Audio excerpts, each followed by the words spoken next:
I'm a historian, and any historian who thinks about these things thinks in 30-year bites minimally. Uh, Major revolutions are as common as grass in world history. They're almost always unpredictable. They almost always come out of conditions that have looked impossible to the people before something happens. Latin America over the last 30 years has had an enormous uprising against much greater odds of popular governments and changes, more progressive changes. If you'd asked 30 years ago in Latin America what was going to happen, you would have found people being shot on the street by dictatorial governments virtually across the whole continent almost. So I see things from a historical perspective. My heroes, for instance, and here's another way to think about it. My heroes are the civil rights workers in Mississippi in the 1930s, not the 60s. And I have great respect for people in the 60s. But people who understood in the 30s that the fight was a long fight and laid the groundwork for what became ultimately an explosive change. So I think about things that way, and I think that's the only way to understand. I sometimes tell people or students or lecture, you want to get into this game, the price is decades of your life. Don't play around with it unless you're serious. So you want to do this. This is changing largest corporate capitalist system in the world. Is a very, very challenging task, but also not impossible. Another way to think about it, I'm from Wisconsin. I was at the University of Wisconsin in the days of Joe McCarthy. In Wisconsin, they shot anything that moved politically. Joe McCarthy was everywhere. And if you'd asked anybody there, is any change possible? The answer was, of course not. And of course, what happened next was the 60s. So I'm very cautious about saying because things are dark now, nothing can change. Finally, I'm, the other side of the other hat I wear as a political economist, I'm very interested, and we study what's going on the ground. And there is an enormous amount that the press, partly because it is not interested, partly because it's underfunded, partly because it's under corporate control, the press doesn't cover what's going on the ground level. And there is a great deal of new construction, of new institutions, new forms, new cooperatives, new worker-owned companies that's happening all over the country, and not simply in the Northeast, but all over the country. So I see the basis slowly, potentially, I'm not a determinist, but potentially things have a positive swing, particularly in times that are so difficult. People have to do new things. I wouldn't be surprised if we do very interesting things in this country. Who knows? But the only question is you have to try it, or you can't get there. Well, politics is an expression both of attitudes and agitation and new themes and new ideas. But it also, critically, is an expression of institutional power.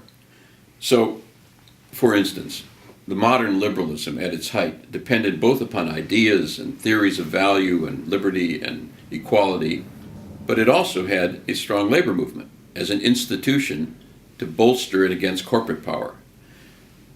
The labor movement is slowly decaying into small percentages of the population, from 33% to 7% in the private sector, 12%.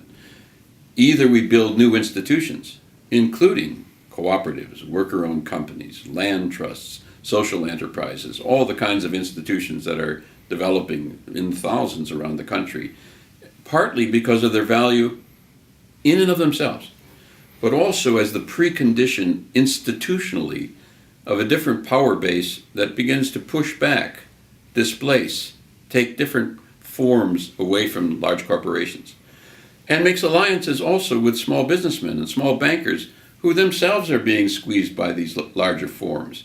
That process at the community level, building from the bottom up, I think is a way to build an institutional component critically to the next politics. So I see the ideas as very important of their own, that the ownership of wealth in a small worker-owned company or co-op is a very different way of owning wealth than the top 1% owning almost half of the privately held investment capital. That theme and democracy of the workplace, those themes are very important. That those companies are anchored in community. They don't get up and run the way the big corporations do because the people live there. That's important. But the notion also that we're building institutional power to displace, to push back, to create a power base also for a different politics, I think needs to be taken seriously. And most progressive haven't thought about it in that particular way. ideas are important. Getting really clear about ways to move forward, step by step, and what you really want and what you don't want. At certain points in history, ideas matter. I often say, as a historian and a political economist, at most periods of history, momentum matters. Ideas don't matter. But when there is deepening crisis, getting real clarity about what counts and what really matters becomes really critical, and this is one of those times. I've gone through the 60s and the great movements of the 60s. It's very easy to join a movement when a movement's moving. The really interesting work, the people I admire most, are those who see their own role as building now for the movement that will come. And I'm as a historian and as a political economist, I think the conditions that are becoming so difficult in this country and are crying out for solution are going to bring about openings for something that is actually practical, American, and very real. So I see the current times paradoxically as opening new space for people who understand what's happening. The reality is that the traditional solutions are not working and will not work. The reality is even traditional liberal solutions are politically not going to work. A new way forward is necessary.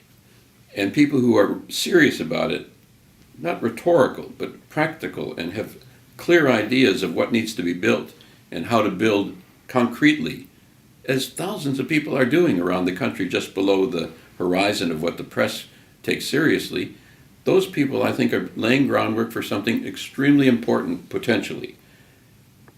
Acting now has one other advantage. You may or may not be laying groundwork for a transformation that becomes something of great moment and power with a social movement. But all of it is positive. All of it lays groundwork and does useful things in community by community. So I see almost no loss and a great deal of gain to move forward positively rather than to say, well, it doesn't matter what I do or things can't be done. We all have a kind of vested interest in pessimism. If you like your pessimism, you don't have to do anything because nothing's going to matter. So take another look at your pessimism and whether or not it's simply an excuse for not acting rather than a genuine understanding of the historical possibilities and the difficulties that all prehistories of great movements always involve.